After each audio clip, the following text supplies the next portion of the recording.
tell me that I'm never. Halo semua, salam sejahtera Malaysia. Selamat datang ke channel Fels Lifestyle. Terima kasih kerana terus setia dan bersama di dalam channel ini.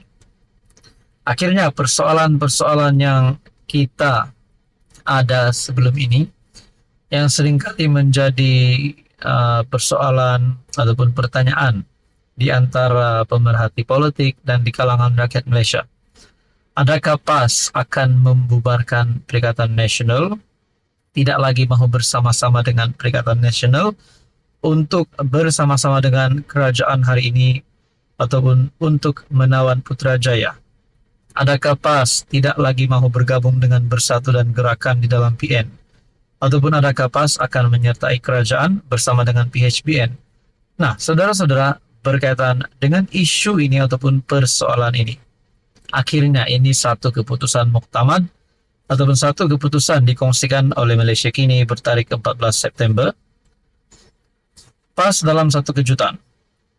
PAS teguh pertahan PN, tidak hasrat sertai Pakatan Harapan. Nah, itulah jawabannya yang paling jelas.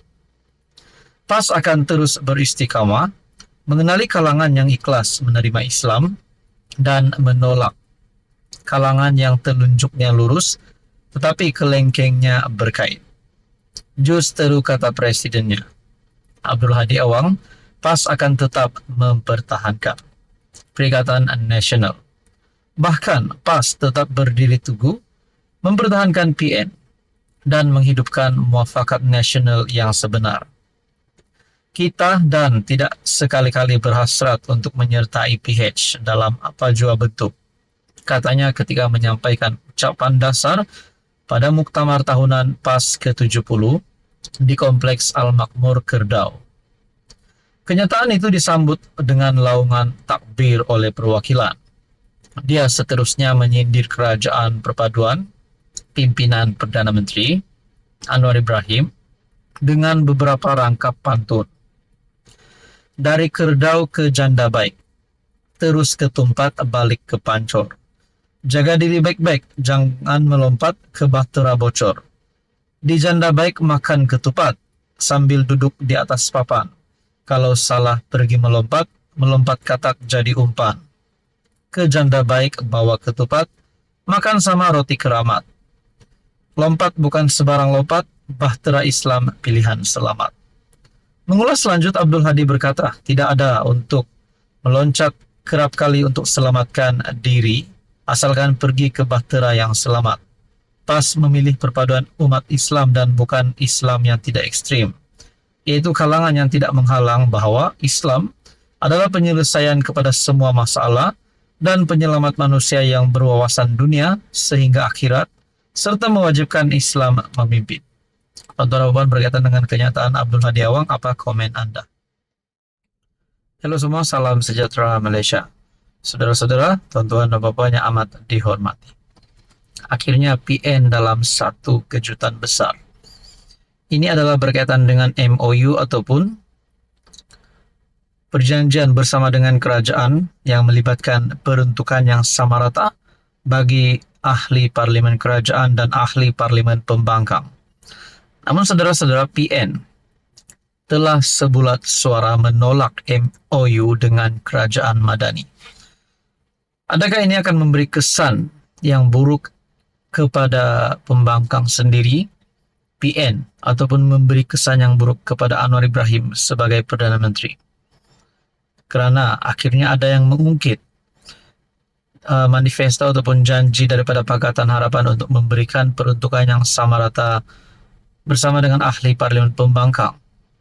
Ini menjadi persoalannya. Saudara-saudara, perkongsian daripada Syabuddin Husin bertarikh 15 September, memang patut PN tolak MOU dengan kerajaan Madani.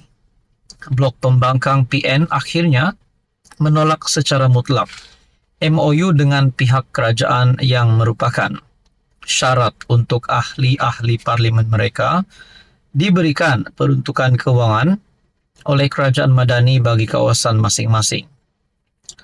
Ketua Pembangkang Hamzah Zainuddin memberi 4 sebab penolakan tersebut. Saudara-saudara, adakah patut Pembangkang ataupun PN menolak MOU tersebut? Dengan ini mereka tidak akan mendapat peruntukan. Dan dengan ini, adakah mereka akan berhadapan dengan kesukaran bagi menghadapi PRK, PRU, ataupun PRN? Adakah dengan ini pengundi-pengundi PN akan melompat kepada PH? Kita pun tak tahu. Ketua Pembangkang Hamzah Zainuddin memberi 4 sebab. Pertama, MOU yang disediakan bertentangan dengan perlembagaan persekutuan, di mana beberapa syarat yang dikenakan dikhawatiri boleh menjejaskan hak keistimewaan orang Melayu dan Bumi Putra.